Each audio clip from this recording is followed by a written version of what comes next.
Innal hamdalillah nahmaduhu wa nasta'inuhu wa nastaghfiruh wa na'udzu billahi min shururi anfusina wa min sayyiati a'malina may yahdihillahu fala mudilla lahu wa may yudlil fala hadiya lahu wa asyhadu an la ilaha illallah wahdahu la syarika lahu wa asyhadu anna Muhammadan 'abduhu wa rasuluh la nabiyya wa la rasula ba'dah.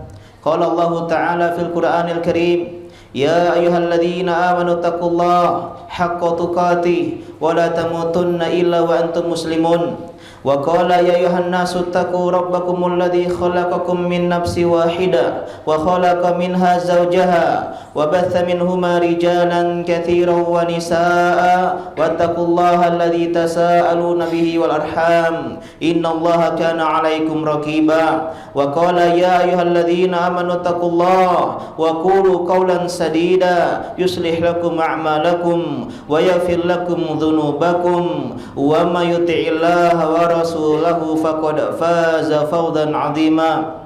Fa inna asdaqal hadithi kitabullah wa khairal hadi hadi Muhammadin sallallahu alaihi wasallam wa syarrul umuri muhdatsatuha wa kullu muhdatsatin bid'ah wa kullu bid'atin dhalalah wa kullu dhalalatin finnar.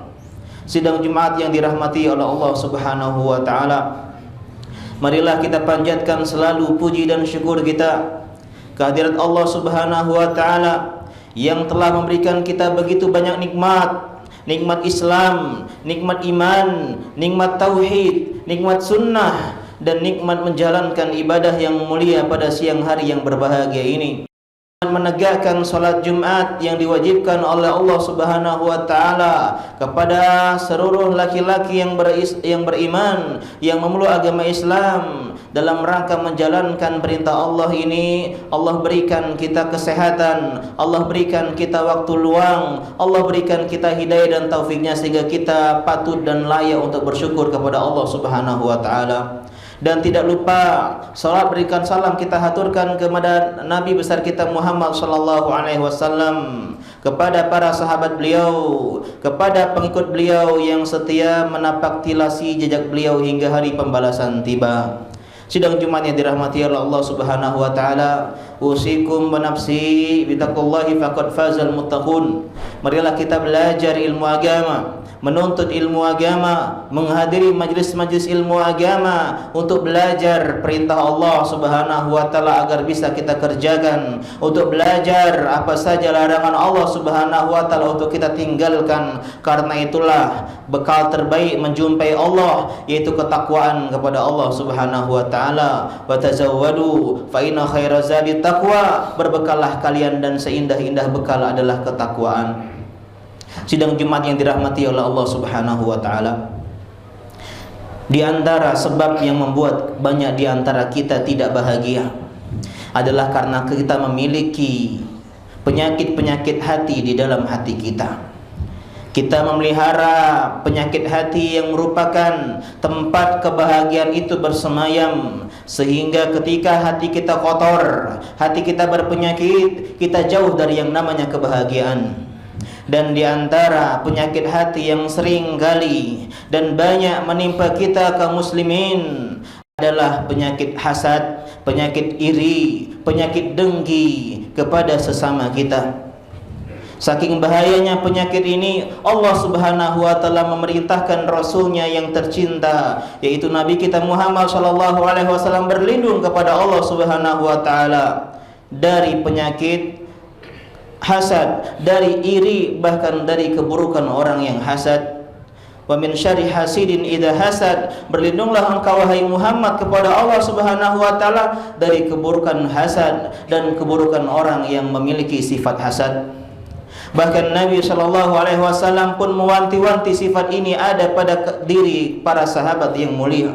Pada generasi terbaik, kata Nabi SAW, wala tahasadu, janganlah kalian memiliki sifat hasad, sifat iri dan sifat dengki. Bayangkan sahabat yang imannya tinggi, amal solehnya luar biasa, masih diwanti-wanti oleh Nabi SAW untuk terhindar dari penyakit hasad. bahkan anak-anak dari manusia terbaik, satu di antara Nabi Allah Subhanahu wa taala, Nabi Yakub alaihi salam, putra-putra beliau ditimpa dengan penyakit hasad sehingga menyebabkan mereka tega melemparkan saudara mereka sendiri Nabi Yusuf alaihi salam ke dalam sumur disebabkan oleh rasa hasad. Karena itulah di antara kesempatan yang indah kita akan belajar bersama bagaimana cara mengobati sifat hasad yang ada pada diri kita. Sidang Jumat yang dirahmati oleh Allah Subhanahu wa taala, hasad adalah karahatu ni'matil ghair, membenci nikmat orang lain. Kita tidak suka orang lain lebih kaya, kita tidak suka orang lain lebih pintar, lebih banyak rezekinya, mendapatkan kenikmatan, memiliki rumah baru, memiliki pekerjaan yang mentereng. Kita tidak suka teman kita lebih pintar ilmu agamanya dibandingkan kita. Itu adalah penyakit hasad. Hasad adalah tamanni zawali ni'matil ghair, berharap nikmat kebaikan orang lain hilang, berharap orang lain jadi miskin, berharap orang yang lebih ganteng jadi jelek, berharap orang yang lebih pintar jadi bodoh. Ini diantara penyakit hasad, dan seringkali ini menjangkiti hati kita. Tidak suka dengan teman kita yang memiliki kenikmatan, tidak suka dengan satu profesi dengan kita yang lebih laris pekerjaannya, tidak suka dengan teman kita yang lebih dulu menikah dibandingkan dengan kita, atau memiliki keturunan yang lebih ganteng daripada kita, atau punya harta yang lebih banyak dibandingkan kita. Bahkan para penuntut ilmu pun terjangkiti sifat hasad, bahkan para ahli ilmu pun, ustadz, para ulama pun terkadang ditimpa penyakit hasad. Oleh sebab itulah Ibnu Taimiyah rahimahullah mengatakan, Kila beliau dikatakan, ma khala hasad min jasad min hasad, tidak ada suatu tubuh jasad pun yang selamat dari hasad. Walakinna al-karim yukhfi wal laim yubdi. Akan tetapi orang-orang yang mulia akan berusaha menyembunyikan dan melawan rasa hasad tersebut. Akan tetapi orang yang hina justru menampakkan dan mengikuti rasa hasad tersebut. Di antara kiat yang pertama kali adalah agar kita terhindar dan terobati dari penyakit hasad adalah belajar ilmu agama. Karena di antara sebab terbesar seseorang mengerjakan penyakit hati, menyerbakan sebuah kemaksiatan adalah disebabkan bodoh terhadap ilmu agama. Ya'maluna su'a bijahalah, mereka mengerjakan dosa, mengerjakan maksiat disebabkan mereka bodoh terhadap ilmu agama. Kenapa orang bisa hasad? Karena mereka bodoh terhadap bahaya hasad. Kenapa seorang bisa hasad? Karena mereka bodoh terhadap keutamaan orang yang bisa menjaga dirinya dari hasad. Di antara bahaya hasad, hasad adalah dosa yang pertama di langit dan di bumi. Dosa iblis kepada Nabi Adam alaihi salam. Iblis hasad kepada Nabi Adam. Allah perintahkan makhluk-makhluknya untuk sujud kepada Nabi Adam. Hasadlah iblis muncul, menyebabkan kesombongan, menyebabkan terusirnya iblis dari kerajaan langit menjadi seorang atau menjadi orang yang dilaknat oleh Allah Subhanahu wa taala. Di bumi, penyakit yang pertama adalah hasad. Hasadnya Qabil terhadap Habil, karena Allah menerima kurbannya Habil dan Allah tidak menerima kurbannya Qabil, sehingga Qabil pun marah dan dia akhirnya membunuh Habil dengan zalim. Artinya orang yang hasad memiliki keserupaan dengan orang-orang yang pertama kali memiliki rasa hasad, yaitu iblis laknatullah alaih dan Qabil pembunuh nyawa pertama. Dan lihat bagaimana endingnya. Nabi Adam yang dihasati ternyata tidak mengapa. Dia diampuni oleh Allah Subhanahu wa taala dan akhirnya nanti dimasukkan ke dalam surga. Lihatlah Habil, meskipun dia tiada, dia mendapatkan husnul khatimah, kematian yang indah, dan dia pun akan masuk ke dalam surga. Berbeda dengan iblis, berbeda dengan Qabil yang punya sifat hasad, yang rugi hanyalah mereka sendiri dan mereka berakhir di api neraka waliyazubillah.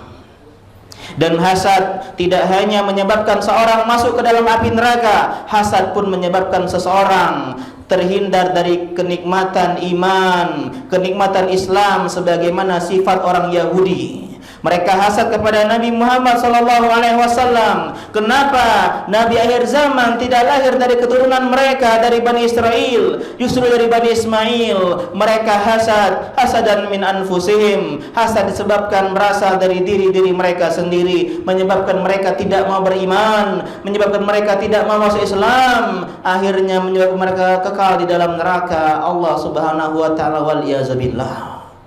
Ternyata hasad tidak menyebabkan kerugian kecuali kepada pemiliknya itu sendiri. Dan juga hasad ternyata bisa melahap kebaikan pahala kita. Kita lelah untuk membaca Al-Quran, kita lelah belajar ilmu agama, kita lelah mencari nafkah, kita lelah untuk beribadah, salat, puasa, berbakti, silaturahmi, sedekah. Tapi ternyata hasad menggerogoti amal-amal soleh kita. Iyyakum wal hasad, fa innal hasad yakunul hasanat kama ta'kulun narul hatab. Jauhilah sifat hasad, karena hasad bisa membakar kebaikan-kebaikan, membakar pahala-pahala sebagaimana api melahap membakar kayu bakar. Alangkah ruginya kita sudah berlelah beribadah di dunia, tapi justru hilang, tiada tersisa disebabkan hasad kita yang menyebabkan kezaliman. Dan kita paham kezaliman di antara sebab kita memberikan kebaikan kita kepada orang yang dizalimi. Yang dihasati mendapat pahala, yang hasad justru mendapatkan dosa dari Allah Subhanahu wa taala, wal iyazubillah. Ini yang pertama. Jadi di antara cara biar kita terhindar dari dosa hasad, belajar betapa bahayanya hasad, betapa buruknya sifat hasad. Dan yang kedua adalah menerima takdir Allah Subhanahu wa taala. Allah adalah zat yang paling adil. Allah adalah zat yang paling bijaksana dalam menetapkan takdir. Tidak ada takdir yang indah selain takdir dari Allah Subhanahu wa taala. Nah, ketika Allah Subhanahu wa taala memberikan kebaikan kepada orang lain, mungkin dia lebih kaya, mungkin dia lebih pintar, mungkin dia lebih ganteng, mungkin istrinya lebih cantik, mungkin pekerjaannya lebih mudah, mungkin jualannya lebih laris, itu adalah nikmat dari Allah. Allah yang memberikan. Kita tidak berhak menentangnya. Kita tidak berhak protes terhadap takdir Allah Subhanahu wa taala, karena Allah tahu yang terbaik adalah pilihan Allah Subhanahu wa taala. Bisa jadi kalau kita yang lebih ganteng, kita yang lebih kaya, kita yang lebih berilmu, kita terjangkiti penyakit sombong, kita jauh dari Allah Subhanahu wa taala. Allah berikan kita kekurangan, kenikmatan dibandingkan orang lain, mungkin disebabkan karena rasa cinta Allah kepada diri kita, melindungi diri kita dari keburukan yang lebih banyak kalau kita mendapatkan kenikmatan yang juga lebih banyak. Kemudian yang ketiga adalah mencintai orang yang kita hasati. Kita paham bahwasanya hasad berasal dari benci, dan benci dilawan dengan cinta. Maka berusahalah bagi orang-orang yang merasakan hasad di dalam hatinya terhadap orang lain, cintai orang lain tersebut. Puji kebaikan-kebaikannya, sebut kebaikan-kebaikannya, berbuat baik kepada dirinya, berikan hadiah kepada dirinya. Ini diantara cara kita mengobati rasa hasad yang ada di hati kita. Kita lawan dengan cinta. La yu'minu ahadukum hatta yuhibba li akhihi ma yuhibbu li nafsi. Tidak sempurna iman seorang di antara kalian sampai dia mencintai untuk saudaranya sebagaimana dia mencintai untuk dirinya sendiri. Ketika seorang dapat nikmat, maka dia pun harusnya, orang lain dapat nikmat, dia pun harusnya bahagia, seolah-olah dia yang mendapatkan nikmat. Senang melihat orang senang dan susah melihat orang susah. Inilah cinta karena Allah Subhanahu wa taala. Berbuat baik kepadanya, traktir dia, berikan dia hadiah, tahabu, saling memberikan hadiah mendatangkan kecintaan, tebarkan salam, jenguk ketika dia sakit, doakan dia. Dan yang keempat adalah mendoakan kebaikan untuknya. Doakan agar dia lebih kaya, doakan agar dia lebih pintar, doakan dia agar dia lebih banyak ibadah solehnya, doakan dia agar dia lebih ganteng parasnya, doakan semua kebaikan yang ada pada dirinya, kenikmatan, semoga Allah berikan keberkahan. Ini diantara cara kita melawan dan memadamkan api hasad yang masih ada di hati-hati kita. Kemudian yang kelima, di antara cara kita mengobati hati kita yang masih ada hasad adalah dengan mengubah mindset untuk berlomba-lomba dalam urusan agama. Karena untuk berlomba-lomba dalam urusan dunia ini tercela. Kata Ali bin Abi Thalib atau Hasan Al-Basri, "Idza ra'aita man nafasaka fid dunya fanafisu fil akhirah." Kalau kalian melihat seseorang yang mengalahkanmu dalam urusan dunia, mungkin dia lebih kaya, mungkin dia lebih banyak pelanggannya, mungkin dia lebih sukses hidupnya, kalahkan dia dalam urusan akhirat. Wa fi dzalika falyatanafasil mutanafisun. Hendaklah dengan itulah kita berlomba-lomba, berlomba siapa yang paling banyak hadir pengajian, berlomba-lomba siapa yang paling banyak belajar bahasa Arab, berlomba-lomba siapa yang paling banyak sholat sunnah, puasa sunnah, sedekah, berlomba-lomba dalam kebaikan.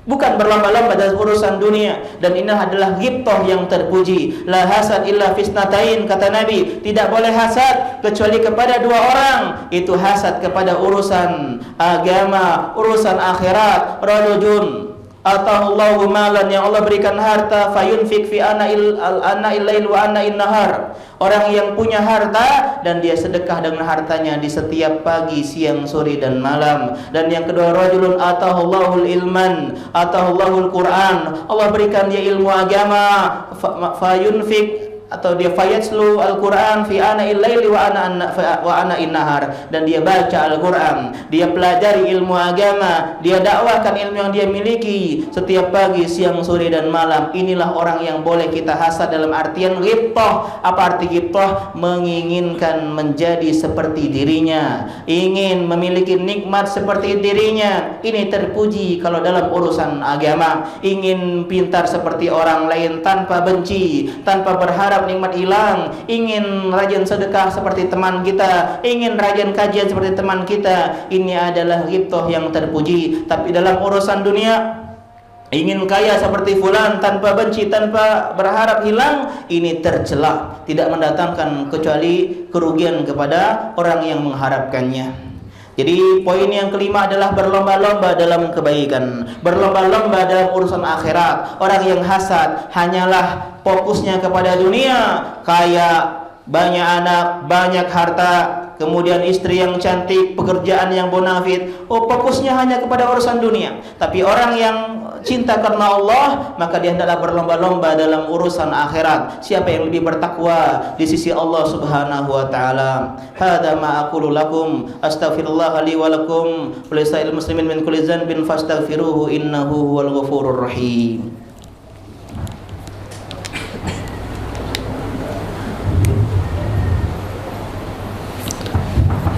Alhamdulillahirabbil alamin, wassalatu wassalamu ala nabiyina Muhammadin wa ala alihi wa ashabihi ajmain, amma ba'du. Sidang Jumat yang dirahmati oleh Allah Subhanahu wa taala, dan kiat yang terakhir adalah melihat orang-orang yang rendah dalam urusan dunia. Unzur ila man huwa asfala minhum wa la tanzur ila man huwa fawqakum fa huwa ajdaru alla tazdaru ni'matallahi alaikum. Lihatlah orang-orang yang dunianya di bawah kita, orang-orang yang tidak sekaya kita, orang-orang yang tidak sesukses kita, orang-orang yang tidak sepintar kita, orang-orang yang tidak seberuntung kita. Banyak mereka di luar sana menanamkan rasa syukur kepada diri kita. Tidak ada rasanya untuk hasad kepada orang lain. Ternyata kita pun adalah orang yang layak dihasati oleh orang-orang yang lain. Maka fokuslah kepada nikmat Allah yang ada pada diri kita, dan jangan fokus kepada nikmat orang lain, karena itu bisa mendatangkan hasad dan iri dengki di hati kita. Lihatlah, masih banyak orang yang jauh nikmatnya di bawah kita. Maka jangan kita gunakan harta kita, gunakan waktu kita, tenaga kita, pikiran kita untuk membakar diri kita sendiri dengan api hasad. Semoga Allah Subhanahu wa taala mudahkan kita mengamalkan 6 kiat-kiat agar terobati hati kita dari hasad. Meskipun rasa hasad mustahil hilang dari diri kita, tapi kita berusaha meminimalisir, memadamkan, menyembunyikan. Dan semoga Allah Subhanahu wa taala mudahkan kita untuk belajar ilmu agama, terutama di Masjid Anwar ini, masjid yang alhamdulillah banyak teman-teman surga. Setiap hari Rabu sampai hari Sabtu setiap malamnya ada pengajian. Duduk barang sesaat, hanya 1 jam dari ba'da maghrib sampai isya. Belajar ilmu agama, dekatkan diri kepada Allah Subhanahu wa taala. Karena kita adalah cita-cita banyak orang di luar sana di alam kubur yang pengen kembali ke dunia untuk belajar ilmu agama, untuk dekat dengan Allah Subhanahu wa taala, tapi kesempatan mereka sudah tiada. Maka maksimalkan. Dan yang kedua, dengan cara kita menerima takdir Allah Subhanahu wa taala, ridho apapun yang Allah berikan kepada kita itu yang terbaik untuk diri kita. kedua, apapun yang Allah berikan kepada orang lain itu yang terbaik untuk orang lain. Yang ketiga, kita mencintai, saling cinta karena Allah Subhanahu wa taala. Innamal mu'minuna ikhwah, semua kita bersaudara. Kemudian yang keempat adalah kita mendoakan kebaikan pada orang-orang lain.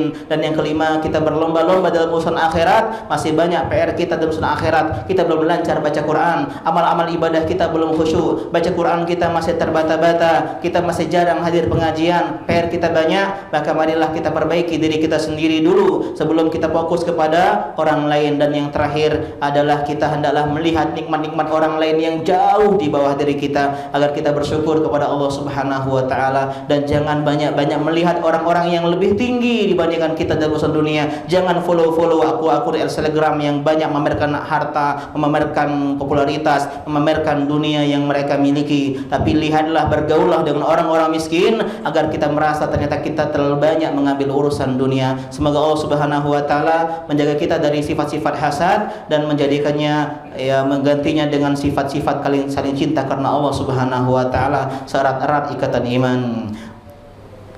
Inna Allaha malaikatahu yusholluna ala nabi ya ayyuhalladzina amanu shallu alaihi wa sallimu taslima. Allahumma shalli ala Muhammad wa ala ali Muhammad kama shallaita ala Ibrahim wa ala ali Ibrahim innaka Hamidum Majid. Allahumma barik ala Muhammad wa ala ali Muhammad kama barakta ala Ibrahim wa ala ali Ibrahim innaka Hamidum Majid. Allahumma ighfir lil muslimin wal muslimat, al mu'minin wal mu'minat, al ahya'i minhum wal amwat, innaka qaribun samiun mujibud da'wat ya qadiyal hajat. Allahumma inna nas'aluka ilman nafi'an wa rizqan thayyiban wa amalan mutaqabbala. Ya muqallibal qulub tsabbit qulubana ala dinik, wa ya musarrifal qulub sarif qulubana ala ta'atik. Rabbana zalamna anfusana wa illam taghfir lana wa tarhamna lanakunanna minal khasirin. Rabbana atina fid dunya hasanah wa fil akhirati hasanah wa qina adzabannar. Akhiru da'wana alhamdulillahi rabbil alamin. Aqimus shalah.